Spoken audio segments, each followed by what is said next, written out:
Hello students, मैं दीपक sir आज आपके लिए एक दूसरा टॉपिक लेके आया हूँ फॉर क्लास 12th, जो कि है हमारा आज का टॉपिक। आज का जो टॉपिक है, जो डिस्कस हम करेंगे, वो है torque on bar magnet placed in magnetic field. आज हम क्या करेंगे, आज हमारे पास एक बार मैग्नेट है और उस बार मैग्नेट को हम एक यूनिफॉर्म मैग्नेटिक फील्ड के अंदर प्लेस करेंगे और देखेंगे कि ये जो बार मैग्नेट है इसके ऊपर कितना टार्क लग रहा है। ठीक है, तो सबसे पहले हम क्या करेंगे, सबसे पहले हम एक बार मैग्नेट लेंगे और उस बार मैग्नेट को हम कहां प्लेस करेंगे, एक यूनिफॉर्म मैग्नेटिक फील्ड के अंदर प्लेस करेंगे।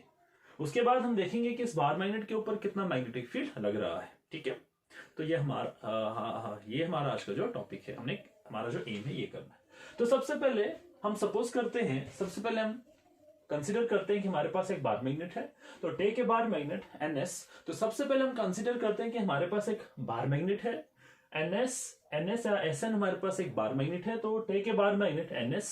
तो सबसे पहले हम कंसीडर करेंगे कि हमारे पास एक बार मैग्नेट है NS और इसकी लेंथ कितनी है, इस बार मैग्नेट की लेंथ जो है वो है 2a। ठीक है, उसके बाद let m B the strength of each pole. उसके बाद हम कंसीडर करते हैं कि हमारे पास जो बार मैग्नेट है इसके जो पोल्स हैं, साउथ पोल की स्ट्रेंथ m है और नॉर्थ पोल की जो स्ट्रेंथ है m है। ठीक है, उसके बाद let this bar magnet is placed in uniform magnetic field vector B. उसके बाद हम क्या करेंगे, उसके बाद हम इस बार मैग्नेट को एक मैग्नेटिक फील्ड के अंदर प्लेस करेंगे। ये जो आप लाइंस देख रहे हैं, ये हमारे पास एक यूनिफॉर्म मैग्नेटिक फील्ड है जो कौन बना रहा है, यहाँ इस तरफ अगर आप देखेंगे तो नॉर्थ पोल है, इस तरफ अगर आप देखेंगे तो साउथ पोल है। तो यहाँ पे इस नॉर्थ और साउथ पोल के बीच में जो मैग्नेटिक फील्ड बनेगा वो यूनिफॉर्म मैग्नेटिक फील्ड बनेगा। तो हमने क्या किया, हमने इस बार मैग्नेट को एक यूनिफॉर्म मैग्नेटिक फील्ड के अंदर प्लेस कर दिया। ठीक है, उसके बाद let theta be the angle between axis of magnet and the magnetic field. उसके बाद अगर यहां आप देखें तो हम सपोज करते हैं लेट थीटा, ये जो थीटा आपके पास यहां पे दिख रहा है, तो हम सपोज करते हैं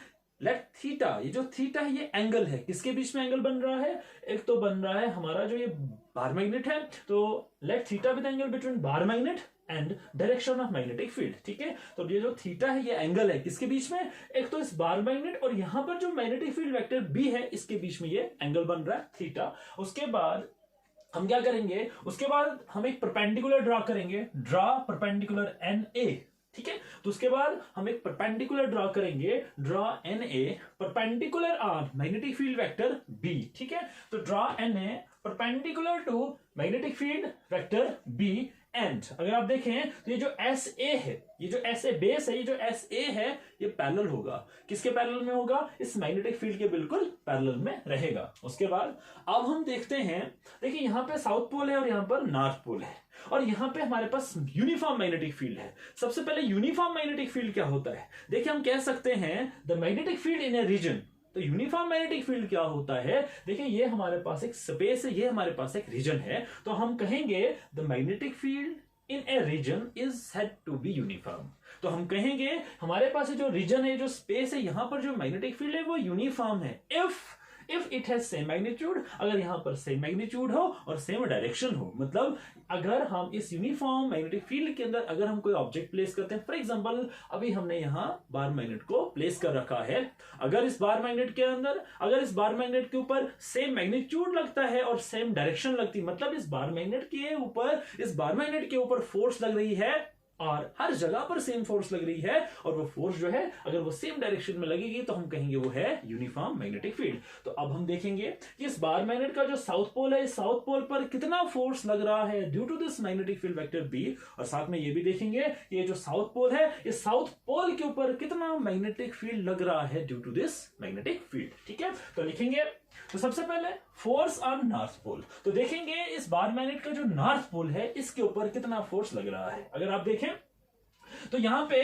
नॉर्थ पोल है और यहां पर साउथ पोल है, तो दो अनलाइक पोल्स हैं। तो दो अनलाइक पोल्स के बीच में क्या होता है, फोर्स ऑफ अट्रैक्शन। इसका मतलब ये साउथ पोल जो इस नॉर्थ पोल को अपने ओर अट्रैक्ट करेगा, इसका मतलब इस नॉर्थ पोल के ऊपर जो फोर्स लगेगा वो किस डायरेक्शन में लगेगा, वो आगे की तरफ लगेगा। तो wear M vector B be the force on north pole, where M be the strength of each pole, M be the strength of north pole and B be the magnetic field। तो हम यहां लिखेंगे कितनी force लग रही है इस bar magnet के नॉर्थ पोल पर। ठीक है, तो आएगा M where M be the strength of north pole and B be the magnetic field। और इस नॉर्थ पोल के ऊपर एम बी फोर्स लग रहा है, लेकिन किस डायरेक्शन में लग रहा है? Along the direction of vector B. तो इस नॉर्थ पोल के ऊपर कितनी फोर्स लग रही है?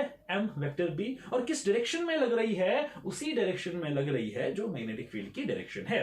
उसके बाद हम देखेंगे कि हमारा इस 12 मैग्नेट का जो साउथ पोल है, इसके ऊपर अब कितना फोर्स लग रहा है। तो अगर हम देखें तो यहां साउथ पोल और यहां नॉर्थ पोल, तो अब यहां पर दो अनलाइक पोल्स हैं, तो दोबारा से फोर्स ऑफ अट्रैक्शन होगा। तो यहां पर जो फोर्स लगेगा टुवर्ड्स इस तरफ लगेगा, तो इस साउथ पोल के ऊपर जो फोर्स लगेगा इस टाइम पर, वो इस मैग्नेटिक फील्ड के बिल्कुल अपोजिट डायरेक्शन में लगेगा। तो कितना लगेगा? फोर्स ऑन, अगर हम देखें तो force on south pole, where M B the strength of each pole, तो M B the strength of S pole, south pole also, now B B the magnetic field. अब ये साउथ पोल के ऊपर force लग रहा है, कितना लग रहा है? M vector B, but opposite to the direction of vector B, क्योंकि अगर हम यहां देखें तो मैग्नेटिक फील्ड की जो डायरेक्शन है वो नॉर्थ टू साउथ, लेकिन यहां पर इस साउथ पोल पर जो फोर्स लग रहा है वो कहां से कहां लग रहा है? साउथ टू नॉर्थ, तो बिल्कुल अपोजिट। इसका मतलब These two forces are equal and opposite। इसका मतलब इस बार मैग्नेट के ऊपर दो फोर्सेस लग रही हैं, एक फोर्स लग रहा है नॉर्थ पोल पर और एक फोर्स लग रही है साउथ पोल पर। तो हम कह सकते हैं इस बार मैग्नेट के ऊपर दो इक्वल फोर्सेस लग रही हैं, लेकिन दो अपोजिट डायरेक्शन में लग रही है। देखिए नॉर्थ पोल पर फोर्स बिल्कुल along the direction of vector B लग रही है, बट साउथ पोल पर फोर्स लग रही है but along the direction of SN, मतलब opposite to the direction of magnetic field. तो हम कह सकते हैं and they act at different points. तो कहता है इस बार मैग्नेट के ऊपर दो इक्वल फोर्सेस लग रही हैं, लेकिन दो अपोजिट डायरेक्शन में लग रही हैं। इसका मतलब ये दोनों फोर्सेस क्या हो जाएंगी? बराबर हो जाएंगी, बैलेंस हो जाएंगी। And hence they act at different point, hence they form a couple. इसका मतलब इस बार मैग्नेट के ऊपर अगर मेरे पास ये बार मैग्नेट है तो यहां पर एक फोर्स लग रही है, तो ये इसको इस तरफ पुल कर रहा है, तो यहां पे दूसरी फोर्स लग रही है, इसको इस तरफ पुल कर, इसका मतलब ये रोटेट करेगा। इसका मतलब इस बार मैग्नेट के ऊपर दो फोर्सेस लग रही हैं, एक यहां पे लग रही है तो इस डायरेक्शन में, एक यहां पे लग रही है तो इस डायरेक्शन में। इसका मतलब यहां पे क्या बनेगा? एक कपल बनेगा जिसका टार्क कितना होगा? Hence they form a couple whose torque is given by। तो हम now torque is denoted by tau, now that is called tau। तो torque is denoted by tau and it is defined as the cross product of force into perpendicular distance। मतलब यहां पर कितना force लग रहा है और यहां इसका perpendicular distance कितना है, ठीक है। तो अगर हम देखें फोर्स, तो कितनी फोर्स लग रही है? mb, ठीक है ना। तो यहां पे भी mb फोर्स, यहां पे भी mb फोर्स, तो हम लिखेंगे फोर्स लग रहा है mb। अगर हम परपेंडिकुलर डिस्टेंस की बात करें तो यहां हमारा जो परपेंडिकुलर डिस्टेंस है वो है na, तो हम लिखेंगे यहां पे na, ठीक है।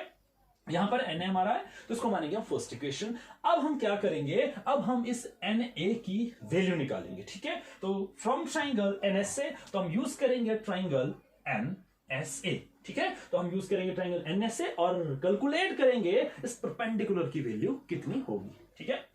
तो उसके बाद हम यूज करेंगे साइन थीटा। देखिए अगर हम देखें तो हमें ये परपेंडिकुलर है, ये बेस है और ये हाइपोटेन्यूज से, ठीक है ना। तो अब हम यहाँ साइन थीटा का यूज करेंगे क्योंकि हमारे पास हाइपोटेन्यूज की वैल्यू ऑलरेडी पता है जो कि लेंथ ऑफ द डाइपोल 2 है। अब यहाँ साइन थीटा का यूज करेंगे और साइन थीटा किसके बराबर होता है? साइन थीटा होता है परपेंडिकुलर अपॉन हाइपोटेन्यूज के बराबर। तो साइन थीटा आएगा परपेंडिकुलर, तो परपेंडिकुलर आपके पास na डिवाइडेड बाय हाइपोटेन्यूज जो कि है ns, ठीक है। तो अब हम किसकी वैल्यू डिराइव कर रहे हैं? na की। तो na किसके बराबर आएगा? ns को आप इस तरफ मल्टीप्लाई करते हैं क्रॉस, तो na equal to ns sin theta. लेकिन अगर आप देखें तो ns की वैल्यू कितनी है? 2a, ठीक है। यहाँ पे आएगा 2a। इसका मतलब na की वैल्यू हमारे पास कितनी है? na sin थीटा, और इसको मानेंगे सेकंड इक्वेशन। इसका मतलब अब हमारे पास na की वैल्यू हमने कैलकुलेट कर चुके हैं, कर ली है। तो अब हम क्या करेंगे? इस na की वैल्यू को कहां सब्स्टिट्यूट करेंगे? इस फर्स्ट इक्वेशन में, ठीक है। तो लिखेंगे put second equation and first equation. तो लिखेंगे टाउ इक्वल टू mb, तो mb ऐसे रहेगा, यहां पर रहेगा mb इनटू na। तो na की वैल्यू अब हमारे पास कितनी आई? 2a sin theta. तो यहां पे आएगा 2a sin थीटा। लेकिन हम प्रीवियस टॉपिक्स में हमने डिस्कस किया था डाइपोल मोमेंट। देखिए डाइपोल मोमेंट का मतलब होता है हमारे पास, ये मेरे पास है डाइपोल है, तो इसका डाइपोल मोमेंट क्या होगा? तो सबसे पहले dipole moment is denoted by m, capital M, और किसके बराबर होता है? Dipole moment is denoted by m and it is defined as the product of pole strength. तो पोल स्ट्रेंथ के लिए देखो इसकी भी m पोल स्ट्रेंथ, इसकी भी m पोल स्ट्रेंथ, तो लिखेंगे m, ठीक है। और इन दोनों पोल्स के बीच में डिस्टेंस कितना है? तो 2a। तो ये हमारे पास हो गया डाइपोल मोमेंट, ठीक है। तो हम एक काम करेंगे, यहाँ पे हमारे पास m भी है, यहाँ पे हमारे पास 2a भी है, तो हम एक काम करें दोनों को कंबाइन लिखेंगे। तो m2a into b sin theta, देखो m2a और b sin थीटा तो हम लिखेंगे, बट ये जो m2 है m2a किसके बराबर है, वेक्टर m के बराबर। Now that's called dipole moment. तो इसका मतलब इस m2a की जगह हम क्या लिख सकते हैं, कैपिटल M लिख सकते हैं। ठीक है, तो हम लिखेंगे टाउ इज इक्वल टू, इसकी जगह आएगा mb sin थीटा। लेकिन अगर आपने देखा, अगर आपने पढ़ा होगा 11th क्लास में एक टॉपिक पढ़ाया जाता है काइनेमेटिक्स में, वेक्टर्स में, उसका सब यूनिट है क्रॉस प्रोडक्ट ऑफ वेक्टर्स। तो देखिए हमारे पास यहाँ mb दो वेक्टर्स है, dipole m for dipole moment, ये भी वेक्टर क्वांटिटी, मैग्नेटिक फील्ड भी वेक्टर क्वांटिटी। तो अब हम इसको वेक्टर फॉर्म में लिख सकते हैं। ठीक है, तो यहां पे हम लिख सकते हैं vector m cross vector b।